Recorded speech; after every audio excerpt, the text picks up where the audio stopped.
Good evening and welcome to Pakistan Today News from our London studio. I'm Chris Taylor. We begin with developments from Iran amid the ongoing conflict involving Israel and the United States. Reports suggesting that Iran's new supreme leader Mojtaba Khamenei had been injured have been firmly denied by Iranian authorities. Youssef Pezeshkian, son of the Iranian president and a government advisor, said on Telegram that Khamenei is, in his words, safe and sound.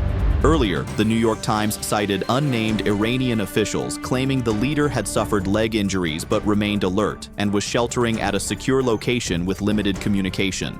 Iranian officials, however, have rejected those claims, stressing that the country's top authority remains unharmed and stable despite the escalating regional tensions. Meanwhile, Iran's military has issued a new warning as the conflict continues to intensify. According to AFP, the Khatam al-Anbiya headquarters said the enemy has given us free rein to target economic sites linked to the United States and Israel in the region. The statement follows reported overnight strikes on an Iranian bank. Iranian state television also broadcast a public advisory urging civilians to stay at least 1 kilometer away from banks and financial institutions to avoid potential harm. Analysts say such statements signal a widening scope of potential targets as tensions across the Middle East continue to rise. Turning to Pakistan, the National Assembly has introduced a set of austerity measures aimed at reducing public spending amid economic pressure. Lawmakers have approved a 25% cut in the salaries and allowances of all members of the National Assembly for a period of 2 months. In addition, only 20% of parliamentary staff will work in person, with the remainder shifting to rotational virtual duties. Authorities have also suspended foreign travel for officials, reduced procurement spending, and ordered cuts in electricity and fuel usage of up to 70%.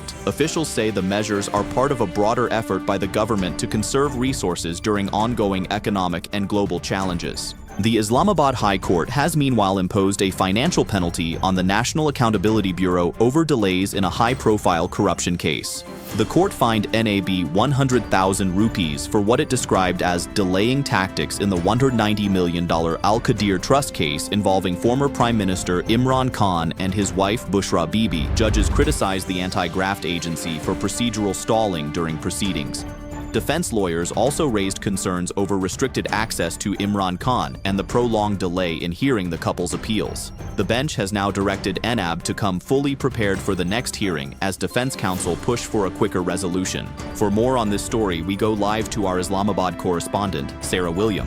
Thank you, Chris. The Islamabad High Court's decision to fine the National Accountability Bureau has drawn considerable attention across the political and legal landscape here in the capital. The court signaled clear frustration with repeated procedural delays in the Al-Qadir Trust case, stressing that the justice process must move forward without unnecessary obstruction. Defense lawyers for Imran Khan and Bushra Bibi argue that restricted access to the former prime minister and lengthy delays are undermining the fairness of the proceedings. Legal analysts say the court's warning could place additional pressure on NAB to present its arguments more efficiently in the upcoming hearings. Sarah William in Islamabad, thank you for that update. In other developments, tanker drivers across Pakistan are facing extended delays at fuel depots as petrol shortages continue to disrupt supplies. Dozens of tankers have been seen queued outside depots near Lahore, with drivers reporting that petrol stocks have been unavailable for several days. The disruption has now stretched into its 4th day in some areas. Officials say the shortages are partly linked to disruptions in global shipping caused by the ongoing Middle East conflict, which has also pushed up international oil prices. Despite the situation, the government has downplayed concerns, saying fuel prices are not expected to spike further and that supplies should begin normalizing within the next 5 to 6 days. On the financial front, Pakistan's stock market closed slightly lower on Wednesday after a volatile trading session. The benchmark KSE 100 index lost 318.65 points to settle at 858.47. Markets initially opened strong, surging more than 2,000 points in early trading, but the momentum faded later in the day as investors adopted a more cautious stance. The index fluctuated between an intraday high of 158,624 and a low near 155,652. Gains in shares such as the Bank of Punjab helped limit losses, while K-Electric shares moved lower. Analysts say the earlier rally was partly driven by a sharp fall in global oil prices after comments suggested a possible de-escalation in the Iran conflict.